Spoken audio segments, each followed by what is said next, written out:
ബഹുമാന്യ സഹോദരങ്ങളെ, വിശ്വാസികളെ, സഹോദരന്മാരെ, പരിശുദ്ധ റമദാനിലെ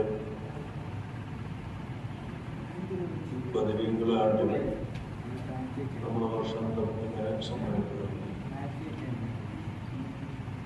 വയസ്സായ കുറേ ആളുകൾ നമ്മുടെ ഇടയിൽ നിന്നും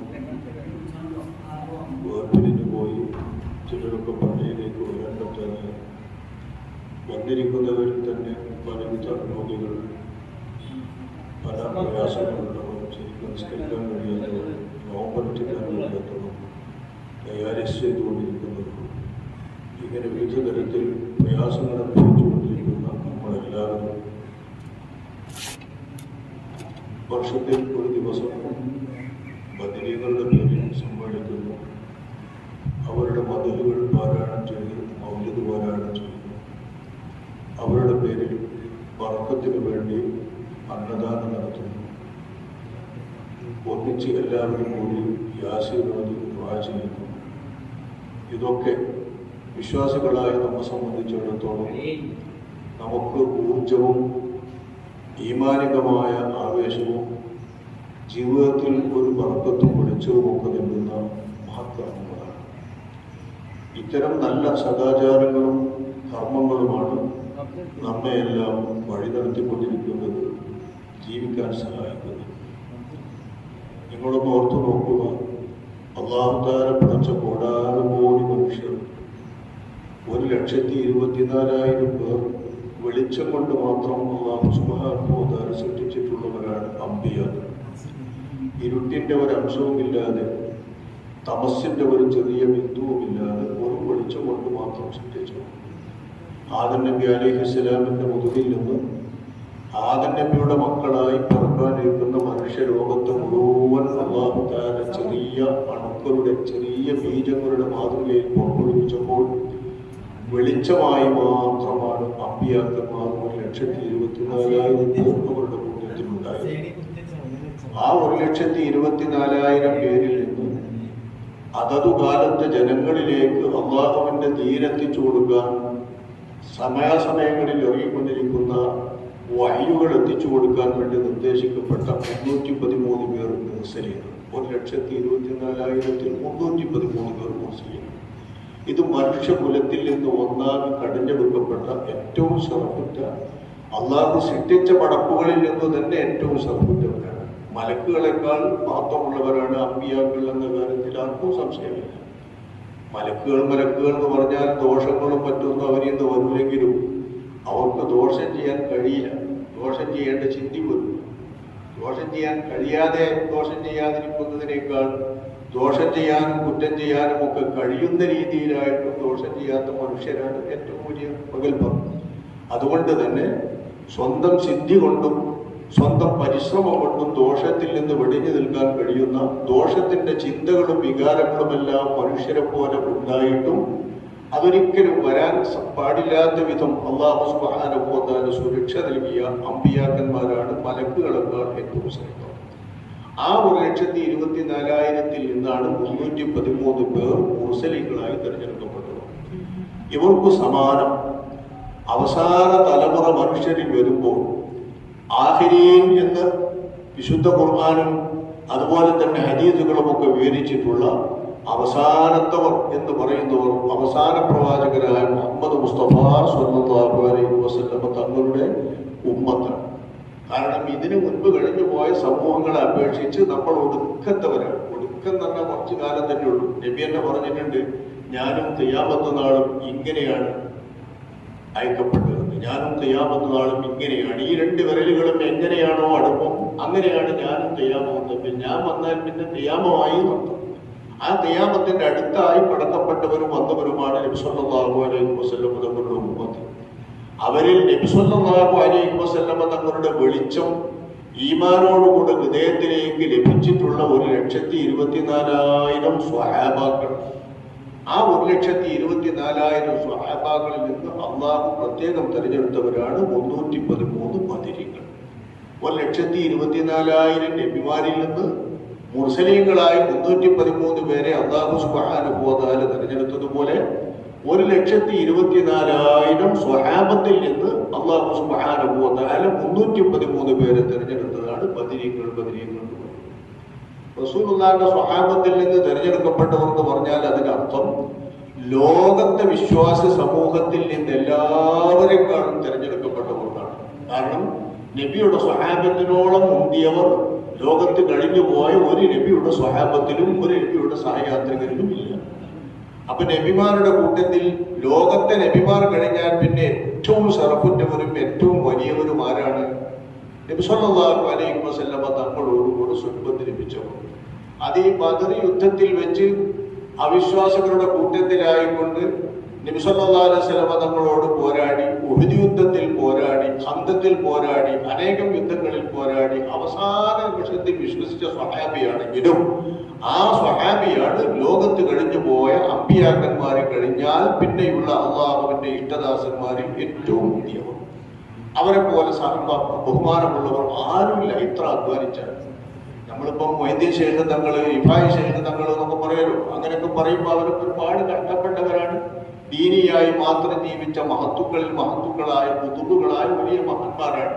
പക്ഷെ അവർക്കാർക്കും അള്ളാഹുവിന്റെ റസൂലിന്റെ സുഹബത്ത് എന്ന നബിയോടുകൂടെ വിശ്വസിച്ചിട്ട് ഒരുമിച്ച് കൂടിയിട്ട് വെളിച്ചം കിട്ടി കൽബിലേക്ക് എന്ന് പറഞ്ഞ ആ മികവ്, ആ ഒരു ബഹുമതി മറ്റാർക്കുമില്ല. ആ 1,24,000 പേരാണ് റസൂലുള്ളാഹിന്റെ സ്വഹാബത്ത്. അതിൽ നിന്ന് തിരഞ്ഞെടുക്കപ്പെട്ട ബദരീങ്ങളെയാണ് നമ്മൾ അനുസ്മരിച്ചത്. ഓലെ പുണ്യത്തിന് അതിരുണ്ട്. നിങ്ങൾ ആലോചിച്ചു, അന്നത്തെ ആ ഒരൊറ്റ ബദർ യുദ്ധത്തിൽ സംബന്ധിച്ചു എന്ന് പറയുന്നത് കൊണ്ട് അവരുടെ പുണ്യം തീരുന്നില്ല. അവർക്ക് വേണ്ടിയാണ് ഇപ്പൊ നമ്മൾ സമ്മേളിച്ചത്. നമ്മൾ ദുആ ചെയ്യുന്നത് അവരുടെ പദവികളിൽ ഏറ്റി കൊടുക്കാനാണ്.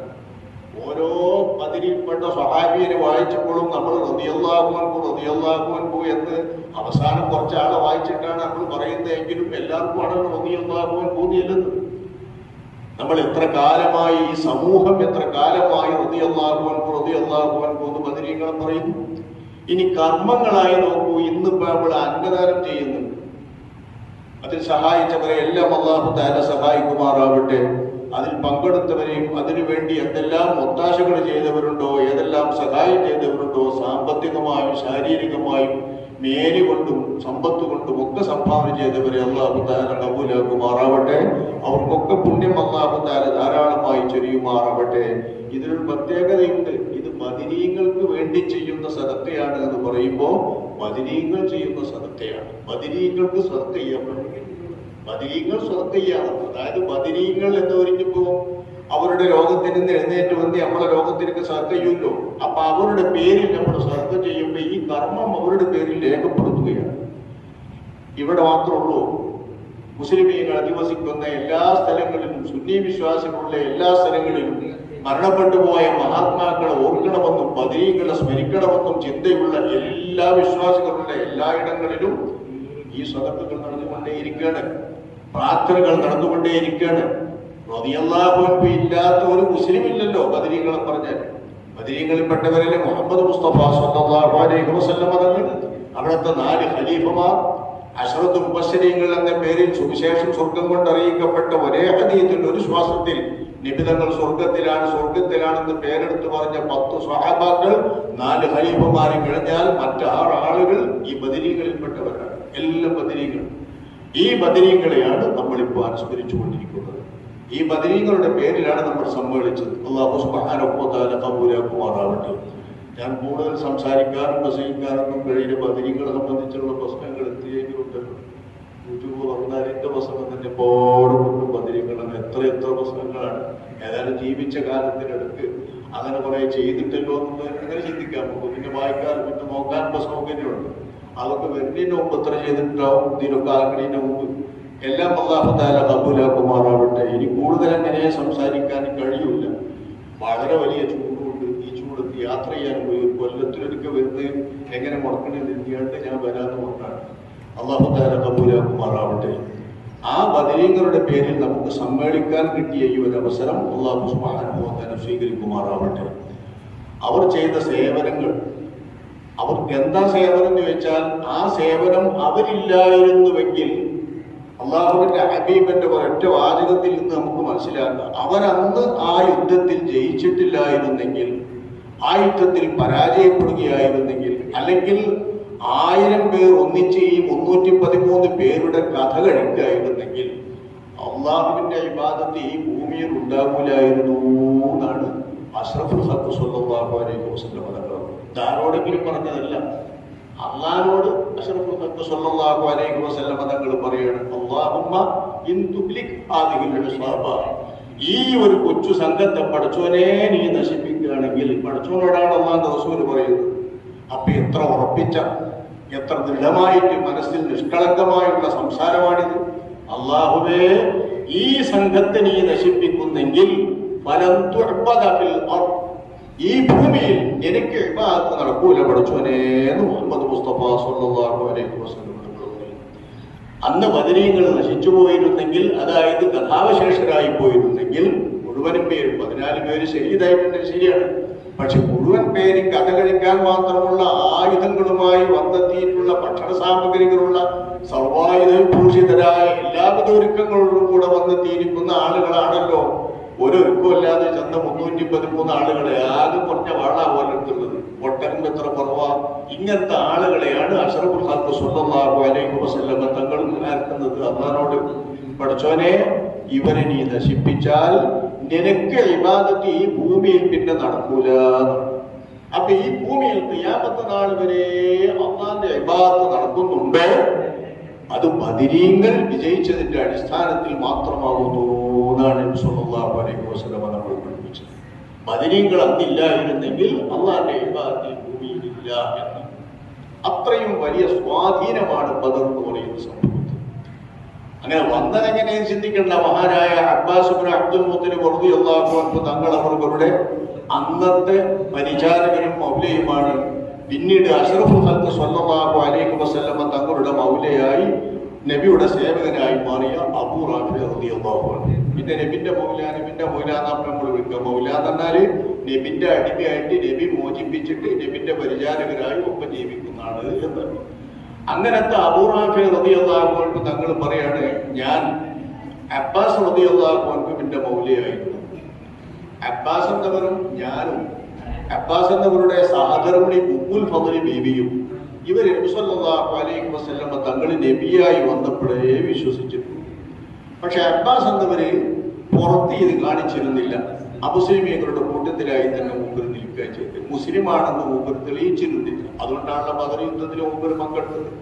ബദർ യുദ്ധത്തിൽ 70 പേരെ കൊല്ലപ്പെട്ട അവിശ്വാസികൾ 70 പേര് ബന്ദികളായി പിടിച്ചു. അവരിൽ ആരുണ്ട്? മഹാനായ അബ്ബാസ് റളിയല്ലാഹു അൻഹു തങ്ങളവർ. അബ്ബാസ് എന്നവര് വന്നത് നിർബന്ധിതരായി മക്കത്തെ മുശ്രിക്കുകളോടൊപ്പം ഖുറൈശികളോടൊപ്പം വന്നതാണ്. മൂപ്പരും കൂടി പോകുന്നില്ലെങ്കിൽ മൂപ്പരെ അവർ ചേപ്പറാക്കും. മാത്രമല്ല, സംസം കിണറിന്റെ വെള്ളം കൊടുക്കുന്ന അധികാരം അബ്ബാസ് റളിയല്ലാഹു അൻഹുവിനാണ്. അന്നത്തെ കാലത്തെ മക്കത്തെ ഖുറൈശികളുടെ കയ്യിലിരിക്കുന്ന മക്കത്തെ അധികാരങ്ങളെല്ലാം കൂടി പോയാൽ, ഈ സംസം കിണറിന്റെ അധികാരം കൂടി പോയാൽ പിന്നെ അന്നത്തെ കഅബയുടെ പരിപാലന സ്ഥാനത്ത് നിന്നുള്ള മഹത്തായ ഒരു പദവിയാണ് ഈ പോകുന്നത്. സംസം കിണറിന്റെ അധികാരി എന്ന് പറഞ്ഞാൽ അത് വലിയ സംഗതി തന്നെയാണ്. ഇന്നും അങ്ങനെ തന്നെയാണ്. ഇതിന്റെ സർക്കാർ അതിനായിട്ട് പ്രത്യേകം വെച്ചോണ്ടാണ്. അബ്ബാസ് റളിയല്ലാഹു അൻഹുവിന്റെ പരമ്പരയിലുള്ളവർക്കുള്ള അള്ളാഹുവിന്റെ വരദാനമാണ് സംസമിന്റെ അധികാരം. ആ സംസമിന്റെ അധികാരം അവരിൽ നിന്ന് പോയാൽ അത് പിന്നീട് തിരിച്ചു വരാൻ സാധ്യമല്ല എന്ന് തോന്നിയിട്ടാണ് മൂപ്പര് ഇസ്ലാം വിളിക്കാത്തത്. ഖുറൈശികൾ നിഷേധിക്കും. ഇസ്ലാമിന് മൂപ്പര് വന്നാൽ അബൂബക്കർ സിദ്ദീഖിന്റെ സ്ഥാനം പോയ മാതിരി മൂപ്പർക്ക് പോകും.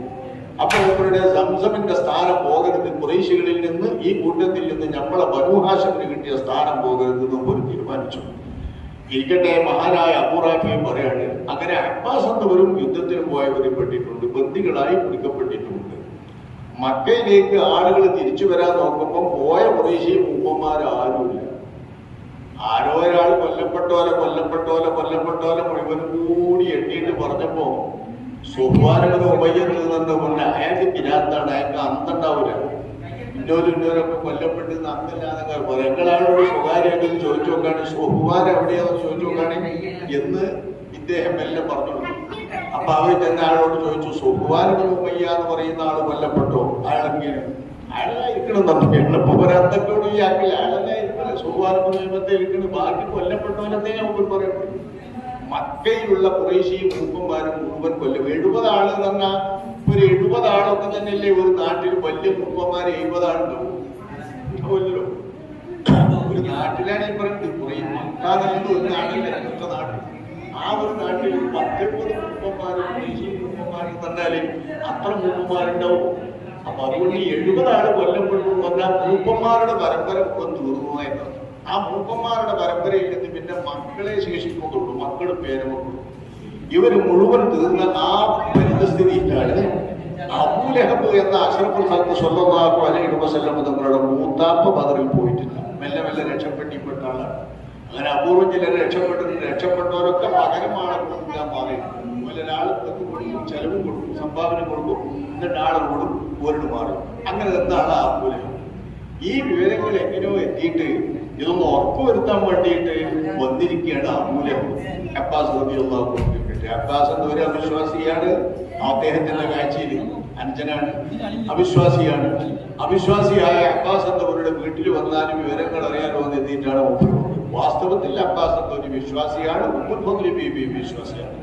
അബൂ റാഫി എന്നവർ പറയാണ്, അങ്ങനെ ഞങ്ങളിങ്ങനെ ഇരിക്കുമ്പോ എന്താണ് വിവരം പറയാൻ വേണ്ടിയിട്ട് നിൽക്കുന്ന സമയത്ത് സംസമിന്റെ മുറിയിൽ, സംസമിന് വേണ്ടിയുള്ള ഒരു പിഞ്ചറ പ്രത്യേകം, ഒരു ടെന്റൊക്കെ കെട്ടിയിട്ട് പ്രത്യേകമായിട്ടുണ്ടെന്നാണ്. ആ ഉള്ള മുറിയിലാണ് ഞങ്ങൾ ഇരിക്കുന്നത്, അതിന്റെ അധികാരക്കാരെന്ന് നിലയ്ക്ക്. അങ്ങനെ ഇരിക്കുമ്പോഴാണ് അബൂലഹബ് കയറി വന്നത് വിവരം ചോദിക്കുന്നത്. അപ്പൊ ആരോ പറഞ്ഞു, വന്നവരാരെങ്കിലും ഉണ്ട് ഇവിടെ? അത് അബൂ സുഫിയാൻ. അതാ അബൂ സുഫിയാൻ ഹാരിസ് എന്ന് പറയുന്ന അബൂ സുഫിയാൻ. നമ്മൾ അബൂ സുഫിയാൻ റളിയല്ലാഹു അൻഹു മുശ്രിക്കീങ്ങളുടെ നേതാവായിട്ട് യുദ്ധത്തിനാണല്ല. റസൂലുള്ളാഹി തന്റെ തന്നെ അബ്ദുൽ മുത്തലിബിന്റെ മകൻ ഹാരിസ് എന്നവരുടെ മകൻ, അതായത് പിതൃ സഹോദരന്റെ പുത്രനായ നബിയുടെ സഹോദരനായ അബൂ സുഫിയാൻ. അബൂ സുഫിയാനോട് അബൂലഹബ് വിളിച്ചെത്തി ചോദിച്ചു, നീ സത്യം പറയണം, എന്താണ് സംഭവം ഉണ്ടായത്, എന്തൊക്കെയാണ് മക്കൾക്ക് ആൾക്കാർ പോയിട്ടുള്ള വിവരം, ബദറിൽ ഏറ്റുമുട്ടിയിട്ടുള്ള വിവരം ചോദിച്ചു. മൂപ്പരാ നേരത്തെ വിവരിച്ച വിവരണം മതി അവിടുത്തെ വിജയത്തിന്റെ ആ സ്വഭാവം മനസ്സിലാക്കാൻ. അബൂ സുഫിയാൻ ഹാരിസ് എന്നവര് അന്ന് ഖുറൈശികളുടെ കൂട്ടത്തിലുള്ള ആളാണ്. അദ്ദേഹം പറയാണ്, ഞങ്ങൾ മുഹമ്മദിന്റെ കൂട്ടരുമായിട്ട് പോരാടി നിൽക്കുമ്പോൾ ഞങ്ങളെ ചുമലിങ്ങനെ വെച്ചെടുക്കുന്ന ചുമലുമ്പോ മറ്റോരിങ്ങനെ പിടിക്കുന്നു, പിടിച്ചിട്ട് ബന്ദിയാക്കേണ്ടവരോ ഒരു ബന്ദിയാക്കണോ, കൊല്ലേണ്ടവരോ ഒരു തീരണേ. ഒരാൾക്കും എതിർത്തൊന്നും അങ്ങോട്ട് ചെയ്യാൻ വയ്യ. അങ്ങനെയാണ് ഞങ്ങളുടെ അവസ്ഥ. ഞങ്ങൾ തോളിങ്ങനെ വെച്ചുകൊടുക്കുക. അപ്പൊ ചുമല് വെച്ചിട്ട് ഒരാൾ വെട്ടണം എന്താന്ന് തോന്നിച്ചാൽ അവൻ വെട്ടണേ, അല്ല പിടിച്ചു കൊണ്ടോണം, ബന്ദിയാക്കി പിടിക്കണം എന്താ തോന്നുന്നു വെച്ചാൽ ബന്ദിയാക്കി പിടിക്കണം. ബന്ദിയാക്കി പിടിച്ചാൽ പിന്നെ സ്വത്ത് കിട്ടും, ബന്ദിയാക്കി പിടിച്ചാൽ പിന്നെ മോചിപ്പിക്കാൻ ദ്രവ്യം വാങ്ങാലോ, പണം വാങ്ങാലോ. അപ്പൊ അതാണ് ബന്ദിയാക്കി പിടിക്കുന്നത്. അങ്ങനെ കൊല്ലണോര് വെട്ടണോര് വിട്ടണ്. ഞങ്ങളും ഇങ്ങനെ പോയിന്ന് നിൽക്കണേ, യാതൊരു നിൽക്കും പ്രതികരിക്കാൻ കഴിയാതെ. പക്ഷേ ഞങ്ങളെ കൂട്ടക്കാരെ അങ്ങനെ ചെയ്തതിനെ ആക്ഷേപിക്കണ്ടുള്ളൂ. ഓലെ നമ്മൾ കുറ്റപ്പെടുത്തൂലട്ടോ. അദ്ദേഹം പറയാം, ഓലെ നമ്മൾ കുറ്റപ്പെടുത്തൂല. കാരണം എന്താണെന്നറിയോ? ഒരു തരം വെളുത്ത ഒരു കൂട്ടരും ഇറങ്ങി, വെളുത്ത ഒട്ടകപ്പുറത്തും കുതിരപ്പുറത്തുമായിട്ടൊരു കൂട്ടം ആളുകൾ. ആ വെളുത്ത കൂട്ടന് ഇറങ്ങി വരുന്നത് ഞാൻ കാണുന്നു. അങ്ങനെ വന്ന ആ ഒരു കൂട്ടരുടെ ഇറക്കവും അവരുടെ ആഗമനവുമാണ് ആ ബദറിനെ ആകെ മാറി പൊളിച്ചത്. അവരുടെ വരവണ് വന്നതോടുകൂടെ മുസ്ലിമീങ്ങളുടെ ശക്തിയും മുസ്ലിമീങ്ങളുടെ പ്രതാപവും ഒന്നാകെ ബീജപ്പെട്ട് പിന്നെ ഞങ്ങൾക്കൊന്നും ചെയ്യാൻ കഴിയാതെ ഞങ്ങൾ ഇതികർത്ത പിതാമൂഢരായി എന്ന് പറയുന്ന ആ സ്ഥിതിവിശേഷത്തിലായി ഞങ്ങൾ എന്നാണ് ബഹുമാനപ്പെട്ട അബൂ സുഫിയാനുൽ ഹാരിസ്. പിന്നീട് അവരും വിശ്വസിച്ചിട്ടുണ്ട് ഈ അബൂ സുഫിയാനുൽ ഹാരിസ് പറയുന്ന സംഭവം. അതിന്റെ സംഭവം ആ ഒരു ബദർ അന്നങ്ങ് നടന്നില്ലായിരുന്നുവെങ്കിൽ അതിന്റെ പിന്നിലായിക്കൊണ്ടുള്ള വിജയമാണ് ഇസ്ലാമിന് കിട്ടിയ വിജയം മുഴുവൻ. ഇസ്ലാമിന് കിട്ടിയ പവർക്കും ആ വിജയമില്ലായിരുന്നെങ്കിൽ ഇസ്ലാം ഇന്നില്ല. നബി സല്ലല്ലാഹു അലൈഹി വസല്ലം തങ്ങൾ പറഞ്ഞതുപോലെ അല്ലാഹുവിന്റെ ഇബാദത്ത് ഈ ഭൂമിയിൽ പിന്നീട് ഇല്ല. ആ ഒരു സ്ഥിതിവിശേഷത്തിലേക്കാണ് കാര്യങ്ങൾ നീങ്ങിയത്. അല്ലാഹു സുബ്ഹാനഹു വ തആല അതിന് തിരഞ്ഞെടുത്തവർ എന്ന് നമ്മൾ ബദരീങ്ങൾ പറയും. ഈ ഒരു മഹത്വത്തിന് വേണ്ടി അള്ളാഹു തിരഞ്ഞെടുത്തു. ഒക്കെ അങ്ങനെ തന്നെയാണല്ലോ. നബിമാരാക്കിയത് എങ്ങനെയാന്ന് വെച്ചാൽ അള്ളാന്റെ ഒരു ഔദാര്യ നബിയാക്കിയത്. അത് നബി ആർക്കാ? അള്ളാഹ് കൊടുത്തേച്ച ഒഴിഞ്ഞു കിട്ടി. ആണുങ്ങളും പെണ്ണുങ്ങളായ ആണുങ്ങൾക്ക് ശ്രേഷ്ഠതന്റെ പെണ്ണുങ്ങളെ കാണുന്നതൊക്കെ നമ്മൾ പറയേണ്ടത്. ആർക്കും മുതലാണത്. നമ്മളെ കൂടി അള്ള പെണ്ണാക്കി കളിച്ചാൽ നമുക്ക് കിട്ടൂല. എന്ന മാതിരി ഓരോരോ ഷറഫും അള്ളാഹു നൽകുന്ന ഫضലാണ്. ആ ഫضല് അള്ളാഹു സുബ്ഹാനഹു വ തആല ബദരീങ്ങൾക്ക് അള്ളാഹു തആല നൽകാൻ തീരുമാനിച്ചു. അള്ളാഹു തആല അത് നൽകി. ആ നൽകിയവർ അതിനു വേണ്ടി തിരഞ്ഞെടുക്കപ്പെട്ടവരാണെന്ന് നമ്മൾ പറയുന്നു.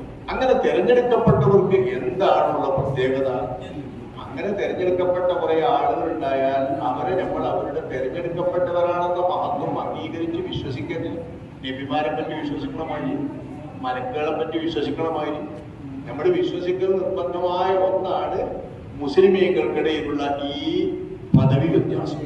എന്താ പദവി വ്യത്യാസം? വിശ്വസിക്കേണ്ടത് മുസ്ലിമീങ്ങളുടെ സംഘത്തിൽ നിന്ന് ഏറ്റവും ഷറഫുള്ളവർ ബദരീങ്ങളാവുന്നു എന്ന്. ഇത് വിശ്വസിക്കൽ നമ്മളെ മേലെ നിർബന്ധമാണ്. ഇത് വിശ്വസിക്കുന്നില്ലെങ്കിൽ അവർ ഇസ്ലാമിന്റെ ഈമാന്റെ ഒരു ഭാഗമില്ല. ഈമാൻ കാര്യത്തിൽ ഒരു കാര്യം അവർ വിശ്വസിച്ചിട്ടില്ല.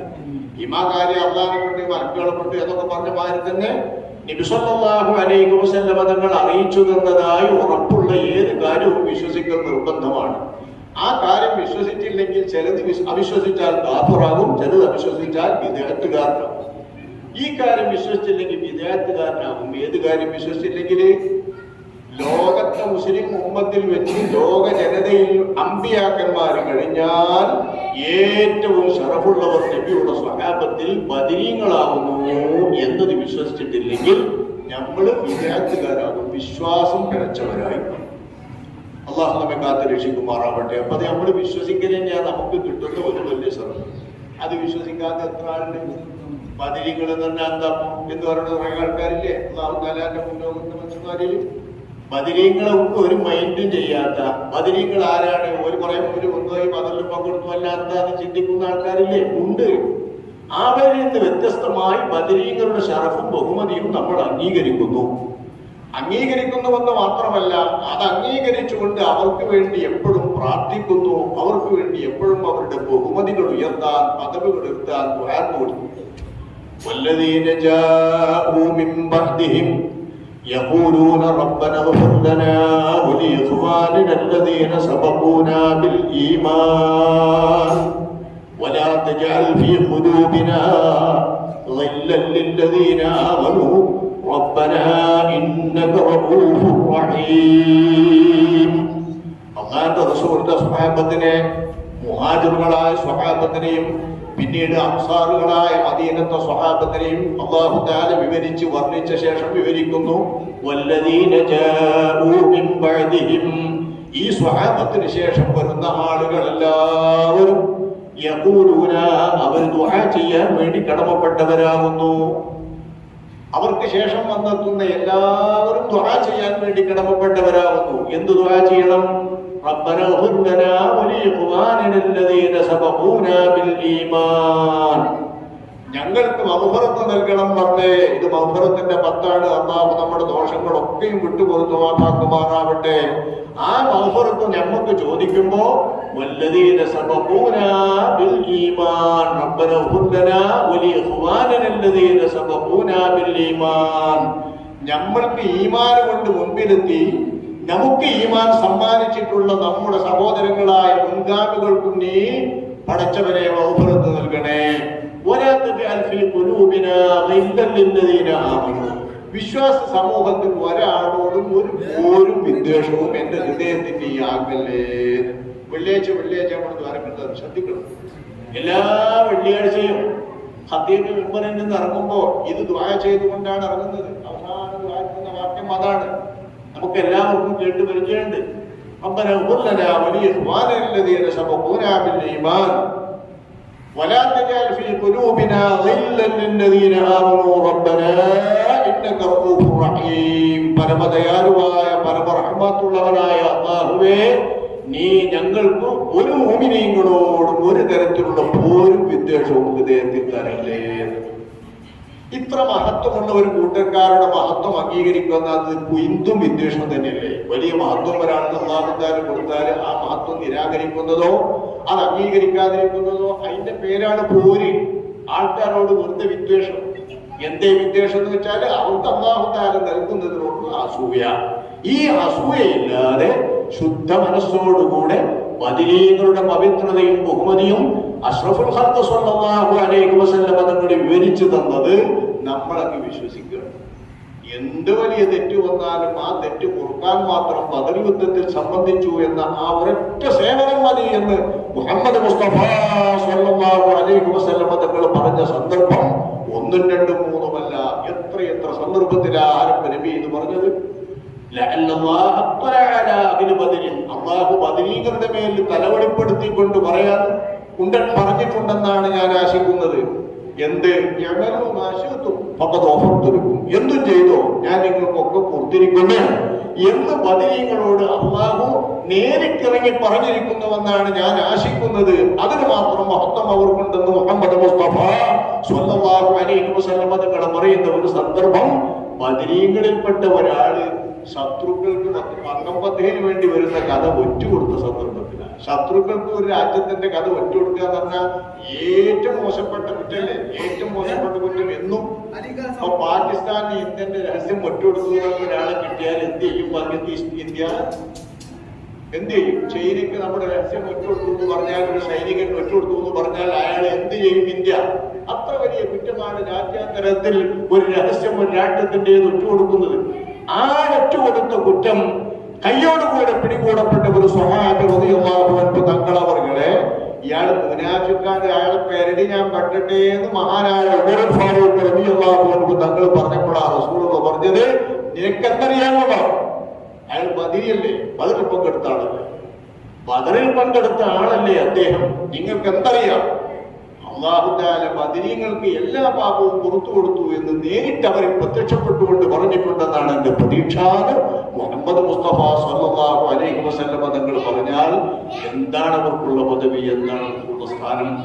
ആ സ്ഥാനം അംഗീകരിച്ചുകൊണ്ട് അവരെ മഹത്വപ്പെടുത്തിക്കൊണ്ട് അവരോടുള്ള എല്ലാവിധ ബഹുമതികളും മനസ്സിൽ വെച്ചുകൊണ്ട് അവരിലൂടെ രക്ഷ കിട്ടണം, അവരിലൂടെ നമ്മുടെ കാര്യങ്ങൾ നടക്കണം, അവരെ മാനിച്ചുകൊണ്ട് അള്ളാഹു നമ്മളെയും മാനിക്കണം എന്ന് ആഗ്രഹിക്കുന്നവരാണ് നമ്മൾ. ആ ആഗ്രഹമാണ് നമ്മൾ പ്രകടിപ്പിച്ചത്. നമ്മളിപ്പോൾ മൗലൂദ് ഓതി, ആ മൗലൂദ് ഓതിക്ക് അവസാനം നമ്മൾ സ്വലാത്തുല്ലാ സലാമുല്ലാ എന്നൊക്കെ ചൊല്ലി എല്ലാ ബദർ മൗലൂദിനും നമ്മൾ അസ്മാഉൽ ബദർ വായിച്ച ശേഷം സ്വലാത്തുല്ലാ സലാമുല്ലാ ചൊല്ലും. അപ്പൊ നമുക്കൊരു വീര്യാണ്, ആ പാട്ടും പാടുമ്പോൾ നമുക്കൊരു വീര്യാണ്. കാരണം അതാണല്ലോ ബദർ മൗലൂദിലെ അവസാനത്തെ അതിന്റെ ക്ലൈമാക്സ്, അതവിടെയാണ്. അതിന്റെ ആ ഭാഗത്ത് എത്തുമ്പോഴാണ് ഒരു ഉത്സാഹം. വീടിരിക്കലിനാവട്ടെ, കല്യാണത്തിനാവട്ടെ, മറ്റേത് സംഭവത്തിനാവട്ടെ, ബദർ മൗലൂദ് നമ്മൾ എപ്പോഴാണ് ഓതുന്നത് വെച്ചാൽ അതണ്ട് ഓതിയാലേ നമുക്ക് കിട്ടും. എന്താണ് അതിൽ നമ്മൾ സംസാരിക്കുന്നത്, എന്താണ് അത് നമ്മൾ പറയുന്നത്? ആ സമയത്ത് വാസ്തവത്തിൽ നമ്മൾ പറയുന്നത് ഏറ്റവും വലിയ ഒരു പ്രാർത്ഥനയാണ്, ബദരീകളെ വെച്ചിട്ടുള്ള ഒരു പ്രാർത്ഥന. ഞാൻ അത് മാത്രം നിങ്ങളുടെ മുമ്പിൽ ഒന്ന് നോക്കാം. എന്താണ് നമ്മൾ സംസാരിക്കുന്നത്? തവസ്സൽനാ ബിസ്മില്ലാ വബിൽ ഹാദി റസൂലില്ലാ വകുല്ലി മുജാഹിദിൻ ലില്ലാ വഅഹ്ലിൽ ബദരി യാ അല്ലാഹ്. അള്ളാഹുവിന്റെ നാമം ഉച്ചരിച്ചുകൊണ്ട് ഞങ്ങൾ തവസ്സുൽ ചെയ്യും എന്ന് വെച്ചാൽ അത് മുന്നിൽ വെച്ചിട്ട് പടച്ചോനെ എന്നോട് പ്രാർത്ഥിക്കുന്നു. വബിൽ ഹാദി റസൂലില്ലാ, ഈ ലോകത്തെ ഹിദായത്തിലേക്ക് നയിച്ച മുഹമ്മദ് മുസ്തഫ സ്വല്ലല്ലാഹു അലൈഹി വസല്ലം തങ്ങളെയും മുന്നിൽ വെച്ചുകൊണ്ട് ഞങ്ങൾ ആഗ്രഹിക്കുന്നു, തേടുന്നു. വകുല്ലി മുജാഹിദിൻ ലില്ലാ, അള്ളാഹുവിന് വേണ്ടി പോരാട്ടം നടത്തിയിട്ടുള്ള ഏതെല്ലാം ധീര യോദ്ധാക്കളുണ്ടോ അള്ളാഹു തആലാന്റെ ദീനിൽ, അവരെല്ലാവരെയും മുന്നിൽ വെച്ചുകൊണ്ട് ഞങ്ങൾ തവസ്സുൽ ചെയ്യുന്നു. വഅഹ്ലിൽ ബദരി യാ അല്ലാഹ്, അല്ലാഹുവേ ബദരീങ്ങൾ എന്ന പേരിൽ ഈ സവിശേഷമാക്കിയിട്ടുള്ള ആ ആളുകളെയും ഞങ്ങൾ മുന്നിൽ വെച്ചുകൊണ്ട് ഇതാ തവസ്സുൽ ചെയ്യുന്നു. അവരെ മുന്നിൽ വെച്ച് ഞങ്ങൾ തേടുന്നു. എന്താ തേടുന്നത്? ഇലാഹി സല്ലിമിൽ ഉമ്മ മിനൽ ആഫാതി വന്നിഖ്മാ വമിൻ ഹമ്മിൻ വമിൻ ഉമ്മ ബിഅഹ്ലിൽ ബദരി യാ അല്ലാഹ്. ഇലാഹി സല്ലിമിൽ ഉമ്മ, നമ്മൾ ഓരോരുത്തരും ചെല്ലിയാണത്. നമുക്കും വേണ്ടി ഒരാളാണ് ചെല്ലിയതെങ്കിലും സ്വലാത്തുല്ലാ സലാമുല്ലാ നമ്മൾ ചെല്ലി അത് കൂട്ടിച്ചേരുന്നുണ്ട്. അത് ആമീൻ എന്നറിയുടെ മാതിരിയാണ് നമ്മൾ കൂട്ടിച്ചേരുകയാണ്. എന്താണ് ആ ചെയ്യുന്നത്? എന്റെ റബ്ബേ സല്ലിമിൽ ഉമ്മ, ഈ സമുദായത്തിന് ഈ രക്ഷപ്പെടുത്തും. സമുദായത്തെ മൊത്തം സമുദായത്തിൽ ആരൊക്കെ ഉണ്ട്? ബദരീങ്ങളെ സമ്മതിക്കുന്നവരുണ്ട്, സമ്മതിക്കാത്തവരുണ്ട്. എന്ത് തേങ്ങയിലെ ബദരീങ്ങൾ എന്ന് പറഞ്ഞവരും കൂടി നമ്മുടെ സമുദായത്തിലുണ്ട്. അവരൊക്കെ വെച്ചിട്ട് നമ്മൾ ബദരീങ്ങളെ വെച്ചുകൊണ്ട് പ്രാർത്ഥിക്കുന്നത് ഈ ഉമ്മത്തിനെ മൊത്തമായി നീ രക്ഷിക്കുക. മിനൽ ആഫാ, എല്ലാ ആപത്തുകളിൽ നിന്നും, വന്യതമ, കടുത്ത ഭീകരതകളിൽ നിന്നും കടുത്ത പീഡനങ്ങളിൽ നിന്നും ഈ ഉമ്മത്തിനെ നീ രക്ഷിക്കും. ഏറ്റവും അധികം പ്രാർത്ഥിക്കേണ്ട സമയമല്ലേ ഈ സമയം. പ്രാർത്ഥനയില്ലാതെ മറ്റെന്ത് നമുക്ക് ചെയ്യാൻ പറ്റും എന്ന ഒരു സ്ഥിതിവിശേഷത്തിലാണ് നമ്മൾ ഇപ്പോൾ നിൽക്കുന്നത്. ഒരു വലിയ തെരഞ്ഞെടുപ്പിന്റെ മുമ്പിലാണ് നമ്മൾ. ഈ തെരഞ്ഞെടുപ്പിൽ വാസ്തവത്തിൽ ഒരു തെരഞ്ഞെടുപ്പ് ഇല്ല. തെരഞ്ഞെടുപ്പ് എന്ന് പറഞ്ഞൊരു സംഗതി ഇല്ലല്ലോ, ഇല്ല എന്ന് തന്നെ പറയാൻ പറ്റും. കാരണം ഇലക്ഷൻ കമ്മീഷനെ നമ്മൾ നിശ്ചയിക്കുക, നെറ്റുകളിൽ നമ്മൾ നിശ്ചയിക്കുക, എല്ലാവരും നമ്മൾ നിശ്ചയിക്കുക, ഒരു കൂട്ടിയുടെ ബാങ്ക് അക്കൗണ്ട് മുഴുവൻ കൂടി തെരഞ്ഞു വെക്കുക, ആരെങ്കിലും എതിർ ശബ്ദങ്ങൾ പറയാനുള്ളവരുണ്ടെങ്കിൽ ഓല കൊണ്ട് ഈടരും വിടാത്തിട്ട് ജയിലിലാക്കുക, അറസ്റ്റ് ചെയ്യുക. ഞാനാണ് ഇവിടെ പരിപക്ഷം എന്ന് പറയാൻ ആരുമില്ലാത്ത ഒരു സ്ഥിതിവിശേഷം. ഇത്തരം ഒരു സ്ഥിതിവിശേഷത്തിൽ തെരഞ്ഞെടുപ്പിനെ നമ്മൾ എങ്ങനെ തെരഞ്ഞെടുപ്പ് എന്ന് പറയും? സ്വതന്ത്രമായ തെരഞ്ഞെടുപ്പ് എന്ന് പറയാൻ കഴിയുമോ? ഒന്നും ചിന്തിക്കൂല. ഇതിന്റെ മുമ്പിലപ്പോ നമ്മൾ എത്തി നിൽക്കും. ഇതിനെല്ലാത്തിനും വിഷയം ആരാ? ഈ രാജ്യത്തെ ഒരു 30%, 28-30% വരുന്ന മുസ്ലിം സമുദായം. എവിടുന്നെങ്കിലും വന്നവരല്ല. ഈ രാജ്യത്തിന് വല്ല സമ്പത്തുക്കളും ഉണ്ടാക്കി കൊടുത്തിട്ടുണ്ടെങ്കിൽ, ഈ രാജ്യത്ത് പുറത്തു നിന്ന് വന്നുകൊണ്ട് ആരെങ്കിലും ഇവിടെ ഭരിച്ചിട്ട് ഈ രാജ്യത്തിന് വല്ല നേട്ടങ്ങളും ഉണ്ടാക്കി കൊടുത്തിട്ടുണ്ടെങ്കിൽ അത് ഈ സമുദായത്തിന്റെ പേരിൽ വന്നവരാണ്, മറ്റാരുമല്ല. ഈസ്റ്റ് ഇന്ത്യ കമ്പനിയോ ബ്രിട്ടീഷുകാരോ വന്ന അവരൊന്നിച്ചുണ്ടാക്കി കൊണ്ടുപോവുക ചെയ്തത്. ഈ രാജ്യത്തിൽ നിന്നുള്ള അമൂല്യ സമ്പത്തുകളെ വാരിക്കെട്ടി കൊണ്ടുപോവുകയാണ് അവർ ചെയ്തത്. നമ്മൾ അങ്ങനെയായിരുന്നില്ല. നമ്മുടെ സഹോദരങ്ങളും നമ്മുടെ പൂർവ്വഗാമികളും ഈ രാജ്യം ജയിച്ചടക്കുകയും ഭരിക്കുകയും ചെയ്തിട്ടുണ്ടെങ്കിൽ അവരുടെ രാജ്യത്തിൽ നിന്ന് സമ്പത്ത് കൊണ്ടുവന്നിട്ട് അവർ ഇവിടേക്ക് വേണ്ടി ചെലവഴിക്കുകയായിരുന്നു. കാരണം അവർ ഈ രാജ്യം വിട്ടു പോകുമ്പോഴത്തെ ഈ രാജ്യത്തിന്റെ DGP എന്നൊക്കെ കണക്കൊക്കെ പറയില്ലേ, ആ കണക്കൊക്കെ നോക്കിയാൽ ഏറ്റവും ഉയർന്ന തരത്തിലാണ്. രാജ്യത്തിന്റെ മൊത്ത വരുമാനം വളരെ ഉയർന്ന നിരക്കിലാണ്. ഈ രാജ്യത്ത് പച്ച സാധുക്കളേ ഉള്ളൂ. ഈ പച്ച സാധുക്കൾ ഇസ്ലാമിലേക്ക് കടന്നു വന്നതാണ് ഇവിടെയുള്ള മുസ്ലിമീങ്ങളിൽ അധികവും. ആ പച്ച സാധുക്കൾക്ക് ഇവർക്ക് വേണ്ടതൊക്കെ മറ്റു രാജ്യങ്ങളിൽ നിന്ന് കൊണ്ടുവന്നതാണ്. മുഹമ്മദ് ഗോറിയായാലും ശേഷം വന്നവരായാലും അത് വസനവിയായാലും അവരൊക്കെ ഈ രീതിയിലുള്ള നമ്മുടെ ആൾക്കാർ വന്ന അവരൊക്കെയും ഈ രീതിയിലാണ് ഈ രാജ്യത്തോട് പെരുമാറിയത്. നേരെ മറിച്ച് മറ്റു വിദേശ രാജ്യങ്ങൾ വരുമ്പോൾ ആർക്കൊണ്ട് കൊണ്ടേക്കുക. അങ്ങനത്തെ മുസ്ലിം ഉമ്മത്ത്, ഈ ഉമ്മത്തിനെ ചൊല്ലിയാണ് ഇപ്പോഴീ നടക്കുന്നതൊക്കെ. അപ്പൊ ഇത്തരം ആപത്തുകള്, ഇത്തരം പീഡനങ്ങള്, പ്രയാസങ്ങള്, ഇതൊക്കെ ഈ സമുദായം അഭിമുഖീകരിക്കുന്ന പ്രശ്നങ്ങളാണ്.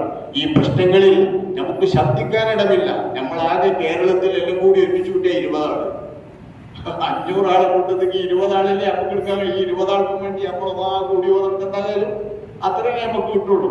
അതിന് ആര് ജയിച്ചാലും 20 ആള് ഒന്നിച്ച് നമുക്ക് ഒന്നായിട്ട് കിട്ടുന്ന കൂട്ടിക്കൊളി. ഇടതുപക്ഷായാലും വലതുപക്ഷായാലും UDF ആയാലും LDF ആയാലും നമുക്കുള്ള അടുത്ത് കൂട്ടിക്കൊളി 20 ആള്. ഈ 20 ആളെ അപ്പൊ നമുക്ക് കൊടുക്കാൻ കഴിയും രാജ്യത്തിന്. അപ്പൊ ഈ രാജ്യം അഭിമുഖീകരിക്കുന്ന പ്രശ്നം വളരെ ഭീകരമാണ്. ഈ തെരഞ്ഞെടുപ്പിൽ വരാൻ പോകുന്നത് എന്താണ് എന്നുള്ളത് ആലോചിച്ചാൽ വലിയ സങ്കടകരമാണ്. അല്ലാഹു സുബ്ഹാനഹു വ തആല കാത്തു രക്ഷിക്കുമാറാവട്ടെ. അതടക്കമുള്ള ഈ ഉമ്മത്തിന്റെ എന്തെല്ലാം പ്രശ്നം നമ്മളെ സഹോദരങ്ങൾ നോക്കി. UN ഒന്നായിട്ട് പാസ്സാക്കി പോയി വെടി നിർത്തണം. ഇന്നത്തെ ആളാ മരിച്ചത്. നിങ്ങളൊന്ന് കണക്കൂട്ടണം. അമേരിക്ക വീറ്റോ ചെയ്തില്ല, ഒന്ന് മൗനം പാലിച്ചു. അതുകൊണ്ട് UN ഒന്നിച്ചു തന്നെ പാസ്സാക്കി വെടി നിർത്തണം. ഒരു കൊച്ചു രാഷ്ട്രം വെടിനിർത്തണം എന്ന് പാസ്സാക്കുന്നത് രാഷ്ട്രങ്ങളുടെ മുഴുവൻ കൂട്ടായ്മയായ UN ഒന്നിച്ചാണ്. അവരെ താങ്ങി നിൽക്കുന്ന അമേരിക്ക പോലും എതിർക്കാൻ ധൈര്യം കാണിച്ചില്ല. കാരണം ഒറ്റപ്പെടുന്നുള്ളതുകൊണ്ട് വീറ്റോ ചെയ്യുകയൊക്കെ ചെയ്യാം. പക്ഷെ രാഷ്ട്രീയ തലത്തിൽ വളരെ വലിയ ഒറ്റപ്പെടലാണുള്ളത്. ആ നിലയ്ക്ക് ചിന്തിക്കുമ്പോൾ വളരെ വലിയ വിജയമാണ് പലസ്തീൻ പ്രശ്നത്തിൽ. രാഷ്ട്രീയത്തിൽ അവർ ഒറ്റപ്പെടും, ഇസ്രായേൽ ഒറ്റപ്പെടും, ഒരു രാഷ്ട്രത്തിന്റെയും പിന്തുണ അവർക്കില്ലാതായി. അള്ളാഹു ആവിധം അവരെ അപമാനത്തിൽ നിന്ന് അപമാനത്തിലേക്ക് അള്ളാഹു താല കൊണ്ടുപോകുമാറാവട്ടെ. ഈ സമുദായത്തിന്റെ ഏറ്റവും വലിയ ശത്രുക്കളായ ജൂതന്മാരെ അള്ളാഹു താല ശപിക്കുകയും നശിപ്പിക്കുകയും ചെയ്യുമാറാവട്ടെ. ആ ഇസ്രായേലിൽ എല്ലാവരും കൂടി പാസ്സാക്കേണ്ടി ഇന്നും 10-50 ആളുകൾ കൊല്ലപ്പെട്ടു. എന്ത് മനുഷ്യന്മാരാണ്, മനുഷ്യത്വമുള്ളവരാണ്. ചെറിയ കുട്ടികൾ നമ്മളൊക്കെ ഫോട്ടോ കാണുമ്പോൾ തന്നെ ബേജാറാകല്ലേ. അല്ലാഹു സുബ്ഹാനഹു വ തആല സഹോദരങ്ങൾക്ക് ഏറ്റവും വലിയ ക്ഷമയും സഹിഷ്ണുതയും പഠിച്ചവരെ നീ നൽകിയതുപോലെ അവർക്ക് നീ അന്തിമ വിജയം നീ നൽകണമേ റഹ്മാനെ. അവരെ നീ വിജയിപ്പിക്കണമേ റഹ്മാനെ. മർദ്ദകരെയും ചൂഷകരെയും നീ നശിപ്പിക്കണമേ റഹ്മാനെ.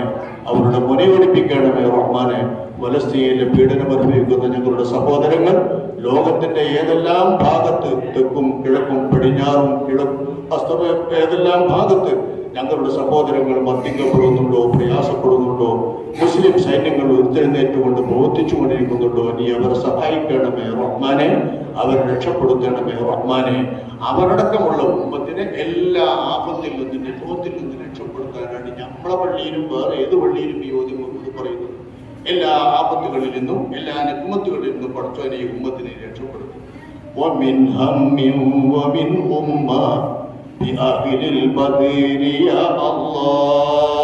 എല്ലാതരം മാനസികമായിട്ടുള്ള വേദനകളിൽ നിന്ന് ബേജാറ്, മനസ്സിന്റെ ബേജാറ്, മനസ്സിന്റെ ബേജാറ് രണ്ടും. ഒന്ന് മനസ്താപം, അതായത് ഒന്ന് ചൂട് ഉള്ള തരത്തിലുള്ള ബേജാറ്, ഒന്ന് തണുപ്പ് തരത്തിലുള്ള. എന്താ വെച്ചാല് ചില ബേജാറൊന്നായിട്ട് ബേജാറായ ആൾക്കാരെ ഉറങ്ങും, അത് തണുത്ത ബേജാറ്. അതിന് തണുത്ത ബേജാറ് എന്താ പറയുക, അതായത് ബേജാറ് കൊണ്ട് കിട്ട ആള് കുഴങ്ങിയിട്ട് ആണ് തണുത്തുപോയി, എന്നിട്ട് ഒരു ജീവല്ലാത്ത മാതിരിയായിട്ട് കുഴങ്ങുക. അങ്ങനെ കാറ്റടിയാ ഉറങ്ങുന്ന തരത്തിലുള്ളൊരു ഒമ്മില്ലേ, ഇതാണ് ഒന്ന്. മറ്റേതെന്താ, ഉറക്കം കെട്ടുപോകുന്ന തരത്തിലുള്ള മനപ്രയാസം കൊണ്ട് ഉറക്കം കിട്ടുന്നില്ല എന്നറിയുന്ന തരത്തിലുള്ള ഈ തരം എല്ലാ ഒമ്മിൽ നിന്നും ബദരീങ്ങളെ കൊണ്ട് ഈ സമുദായത്തെ രക്ഷപ്പെടുത്തണമേ അല്ലാഹ്. നീ ഈ പ്രാർത്ഥന സ്വീകരിക്കണമേ റഹ്മാനെ. ഇലാഹി നജ്ജിനാ വക്ശിഫ് ജമീഅ അദിയതിൻ വസ്ദിഫ് മകായിദൽ ഇദാ വൽതുഫ് ബിഅബിൽ ബദരി യാ അല്ലാഹ്. നമ്മളെല്ലാവർക്കും വേണ്ടി നമ്മൾ പ്രാർത്ഥിച്ചത് എന്താണ് നമ്മളെ മനസ്സിലെത്താൻ വേണ്ടിയാണ്. മൊത്തം ഓരോന്നോരോന്നും ഓർമ്മയിൽ നിൽക്കില്ല, എന്നാലും മൊത്തത്തിൽ നമ്മൾ മനസ്സിലാക്കിയത് എന്താണ് എന്ന് ആലോചിക്കാനും നമ്മളെന്താ പ്രാർത്ഥിച്ചത് എന്ന് നമ്മളൊന്ന് തിരിച്ചറിയാനും വേണ്ടിയിട്ടാണ് എന്ന് പറയുന്നത്. ഇലാഹി നജ്ജിന, എന്റെ പടച്ചോനെ നീ ഞങ്ങളെ രക്ഷപ്പെടുത്തും. വക്ഷിഫ്, നീ തുറവടിയാക്കും. ജമീഅ അദിയ്യത്തിൻ, എല്ലാത്തരം ശല്യങ്ങളെയും ഉപദ്രവങ്ങളെയും. വസ്രിഫ് മകായിദിൽ ഇദാ, ശത്രുക്കളുടെ എല്ലാ വഞ്ചനകളെയും നീ ഞങ്ങളെ തൊട്ട് തിരിച്ചു കളയും. വൽതുഫ്, നീ ഞങ്ങളോട് നല്ല കരുണയോടുകൂടെ വർത്തിക്കണമേ റഹ്മാനെ. ബി അബിലിൽ ബദറുകാരെ കൊണ്ടും ബദരീകളെ കൊണ്ടും അവരെ മുന്നിൽ നിർത്തിക്കൊണ്ട് നീ ഈ പ്രാർത്ഥനയ്ക്ക് ഉത്തരം നൽകണമേ റഹ്മാനെ. ഇലാഹി നഫ്സിൽ ഖുറബ അനിൽ ആസീന വൽ ഹഖബ വകുല്ല ബലിയത്തിൻ വവബ ബിഅബിൽ ബദരി യാ അല്ലാഹ്. എല്ലാതരം മാനസിക വേദനകളെയും നീ ഞങ്ങൾക്ക് തുറവടിയാക്കണമേ, ആശ്വസിപ്പിക്കണമേ അല്ലാഹ്. അനിൽ ആസീന, പാപികളായി സാധുക്കൾ അനുഭവിക്കുന്ന വേദനകളൊക്കെയും നീ ആശ്വസിപ്പിക്കണമേ റബ്ബേ. വൽ ഹഖബ, ഞങ്ങൾക്കുള്ള സകല നാശങ്ങളെയും നീ ഞങ്ങൾക്ക് ആശ്വാസം നൽകി സമാധാനം നൽകണമേ അല്ലാഹ്. വകുല്ല ബലിയത്തിൻ, എല്ലാതരം ബലാഅ് മുസീബത്തുകളിൽ നിന്നും വവബാ, അതിസാരം പോലുള്ള പകർന്നുകൊണ്ടിരിക്കുന്ന രോഗങ്ങളിൽ നിന്നും. അതിസാരത്ത് മാത്രം വെക്കണ്ട. ഇപ്പൊ നമ്മുടെ നാട്ടിൽ കൂടെ മുണ്ടി വീക്കുക, അതിങ്ങനെ പറഞ്ഞുകൊണ്ടിങ്ങനെ അങ്ങനെ ഓരോരോ തരം രോഗങ്ങൾ വരുന്ന ഇതൊക്കെ ഉദ്ദേശിച്ചാണ് വബ. ഇത്തരം സാംക്രമിക രോഗങ്ങൾ എല്ലാത്തിനെയും നീ ബദരീങ്ങളുടെ ഹക്ക് കൊണ്ട് ഞങ്ങൾക്ക് ആശ്വാസം നൽകി നീക്കേണ്ടത്. ഫകം മിൻ ഹമ്യത്തിൻ ഹസലത് വകം മിൻ ദില്ലത്തിൻ ഫുസിലത് വകം മിൻ നിഅമത്തിൻ വസലത് ബിഅദിലിൽ ബദരി യാ അല്ലാഹ്. എത്രയെത്ര കാവലുകളും സംരക്ഷണങ്ങളുമാണ് ബദരീങ്ങളെ കൊണ്ടുണ്ടായിട്ടുള്ളത്. എത്രയെത്ര നിന്ദ്യതകളും അപമാനങ്ങളുമാണ് ബദരീങ്ങൾ മൂലം നമ്മളിൽ നിന്നും വേർപ്പെടുത്തപ്പെട്ടത്. വകം മിൻ നിഅമത്തിൻ വസലത്, എത്രയെത്ര സുഖങ്ങളും നിഅമത്തുകളുമാണ് ബദരീങ്ങൾ മൂലം വന്നെത്തിയത്. പടച്ചോനെ, ആ കൂട്ടത്തിൽ ഈ പറഞ്ഞതൊക്കെയും നീ വരുത്തിയണമേ റഹ്മാനെ. വകം അഗ്നൈതൽ ഉസ്രി വകം ഔലൈതൽ ഫദ്രി വകം ആഫൈതൽ വിസ്രി ബിഅബിൽ ബദരി യാ അല്ലാഹ്. ഞെരുക്കമുള്ള പ്രയാസപ്പെടുന്ന എത്രയെത്ര ആളുകളെയാണ് നീ ഐശ്വര്യമുള്ള സമ്പത്തുള്ളവനാക്കിയത്. വക്കം ഔലൈതൽ ഫദ്രി, ദാരിദ്ര്യമുള്ള എത്ര ആളുകൾക്കാണ് നീ കൊടുത്ത് അവരെ മുതലാളിമാരാക്കിയത്. വക്കം ആഫൈതൽ വിസ്രി, കുറ്റത്തിന്റെ ഭാരമുള്ള എത്ര ആളുകളെയാണ് ആ ഭാരത്തിൽ നിന്ന് നീ സുഖപ്പെടുത്തിയത്. ബദരീങ്ങളെ കൊണ്ട്, ആ ബദരീങ്ങളെ കൊണ്ട് ഞങ്ങളെയും അതുപോലെ രക്ഷപ്പെടുത്തേണമേ അല്ലാഹ്. ലഖദ് ളാഖത് അലൽ ഖൽബി ജമീഉൽ അർളി മഅ റഹബി വഅൻജി മിനൽ ബലസ്വഅബി ബിഅഹ്ലിൽ ബദരി യാ അല്ലാഹ്. ഹൃദയത്തിനിതാ പ്രവിശാലമായി ഭൂമി ഇടുങ്ങിപ്പോയിരിക്കുന്നു. ഭൂമി നല്ല വിശാലാണ്, എത്രയോ വീടില്ലാത്ത സ്ഥലങ്ങൾ ഒഴിഞ്ഞു കാണാം. ഒന്നിങ്ങനെ നമ്മൾ സഞ്ചരിച്ചു നോക്കിയാൽ മതി. വിമാനത്തിൽ സഞ്ചരിച്ചാലോ എവിടെയും സഞ്ചരിച്ചാലോ വീടുള്ള സ്ഥലം കുറച്ചുള്ളൂ.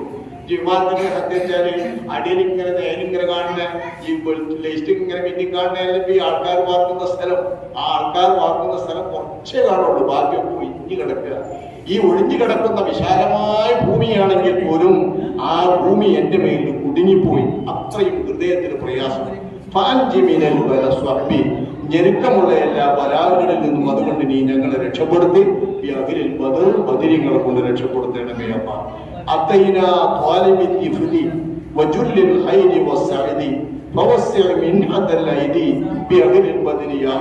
ഞങ്ങളിതാ നിന്റെ എല്ലാവിധ നിയമത്തുകളുടെയും സൗഖ്യങ്ങളെയും അന്വേഷിച്ചും തേടിക്കൊണ്ടുമാണ് നിന്റെ മുമ്പിൽ എത്തിയിരിക്കുന്നത്. പ്രാർത്ഥന കൊണ്ടാണ്.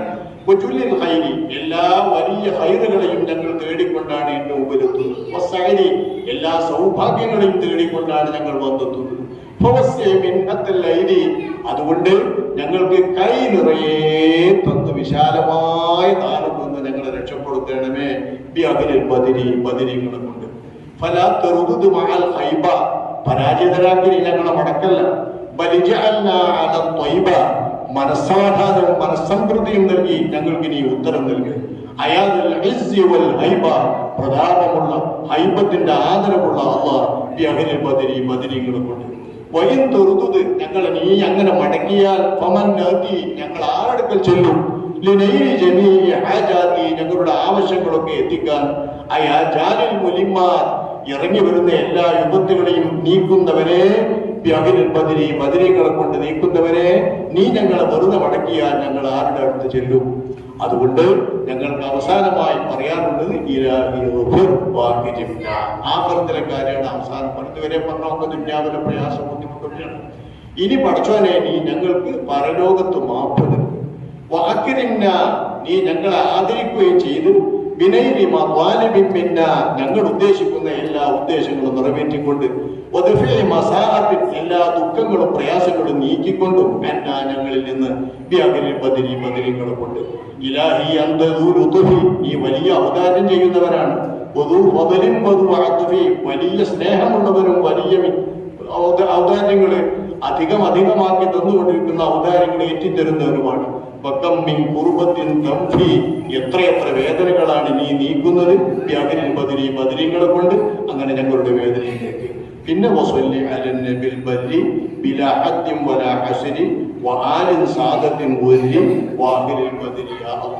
നബിയുടെ പേരിൽ നീ സ്വലാത്ത് വർഷിക്ക്, മറ്റെല്ലാ കുടുംബത്തിന്റെ പേരിൽ സ്വലാത്ത് വർഷിക്ക്, സ്വഹാബത്തിന്റെ പേരിൽ സ്വലാത്ത് വർഷിക്ക്, ബദരീങ്ങളുടെ പേരിൽ പ്രത്യേകവും നിന്റെ ഔദാര്യമുള്ള സ്വലാത്ത് വർഷിക്ക് എന്ന് ദുആ കൊണ്ടാണ് നമ്മൾ അവസാനം. ഇതാണ് നമ്മൾ ദുആ.